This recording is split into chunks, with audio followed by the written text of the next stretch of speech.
नमस्कार दोस्तों। आज हम ऐसी बात बताने जा रहे हैं जिसको हर कोई जानना चाहता है। वो बात है दोस्तों, क्या हम जीवन भर कमाते रहेंगे? जी हाँ दोस्तों, कुछ लोग ऐसे होते हैं जो जीवन भर कमाते रहते हैं। वो किस प्रकार से कमाते हैं, उसी के बारे में आज का विश्लेषण है, छोटा सा। दोस्तों, गुरु की 3 दृष्टियां होती है, 5, 7 और 9। ये आप सभी को मालूम है। और दूसरा भाव जो होता है, धन का भाव होता है, यानी कि धन आपके पास है या आएगा, जो भी उस चीज का भाव है धन, यानी कि एकत्रित करने का भाव है एक तरीके से। तो यहाँ पर गुरु की कौन सी दृष्टि किस प्रकार से? अब देखो दोस्तों, किसी का 6ठे भाव में है गुरु, तो गुरु की एक दृष्टि दूसरे भाव पे भी पड़ेगी, यानी कि 9वीं दृष्टि। तो जिसके 6ठे भाव में गुरु है, उसे 2 चीजों का फायदा मिलता है।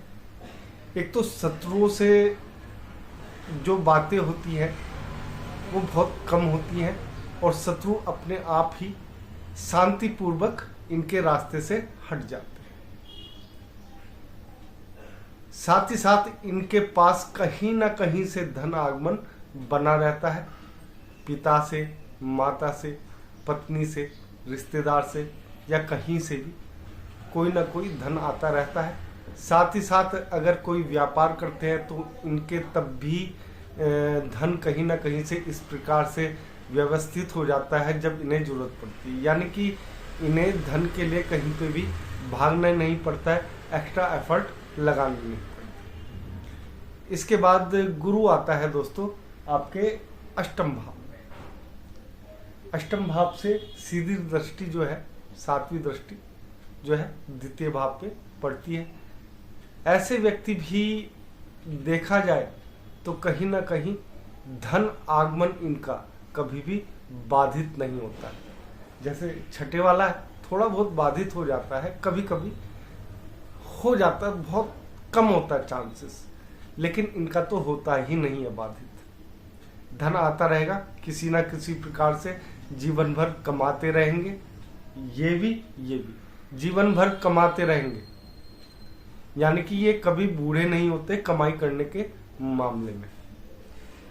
अब हम जो है तीसरा जो है 10वें भाव में गुरु आता है। 10वें भाव का गुरु तो वैसे भी अच्छा होता है। इसके साथ ही साथ दोस्तों 10वें भाव में देखो, एक तो तरक्की जीवन में बहुत ज्यादा मिलती है। 10वें भाव में हमेशा एक चीज को ध्यान रखना चाहिए आप लोगों को, जब भी तरक्की मिले तो उसे ले लेना चाहिए। और क्योंकि कई बार गुरु जो है थोड़ा सा अहंकारी हो जाते हैं यहाँ बैठकर, तो जो तरक्की होती है उन्हें अगर कोई फ्री में दे तो उनके जो स्वाभिमान होता है उसे ठेस पहुंच जाती है। तो गुरु जो है ना, यहाँ पे स्वाभिमानी थोड़ा सा ज्यादा होता है, लेकिन अगर ये थोड़ा सा स्वाभिमान थोड़ा सा कम करे तो देखो तरक्की के रास्ते तो बहुत ज्यादा खुलते हैं इनके, ठीक है। लेकिन धन भी इनके पास निरंतर बना रहता है, क्योंकि एक दृष्टि यानी कि 5वीं जो दृष्टि है गुरु की, यानी कि पहली दृष्टि 1, 7 ओ 5, 7 और 9वीं 3 दृष्टियां होती है। 5वीं दृष्टि है, ठीक है, जो आपके दूसरे भाव में पड़ती है। जिस भी व्यक्ति के दूसरे भाव में पड़ेगी तो उसे भी धन की कहीं से कमी नहीं होगी। कहीं ना कहीं से उनका अगर कोई कार्य रुक भी जाता है तो वो 1 या 2 दिन के लिए रुकेगा, या ज्यादा से ज्यादा अगर किसी के साथ बहुत ज्यादा ग्रहों की स्थिति खराब है तो 1 महीना। लेकिन 10वें भाव पे अगर गुरु कैसा भी बैठा हो तो धन आगमन ये आपका रुकने नहीं देगा जीवन भर। ये तीनों भाव ही ऐसे हैं दोस्तों जिससे व्यक्ति को जीवन भर धन की आमद होती रहती है, किसी न किसी रास्ते से होती रहती है, और हर व्यक्ति इन्हें धन देने को भी तैयार हो जाता है, क्योंकि इनकी पर्सनैलिटी में कुछ अलग ही निखार होता है। दोस्तों, आज के कार्यक्रम में बस इतना ही। जय श्री राम।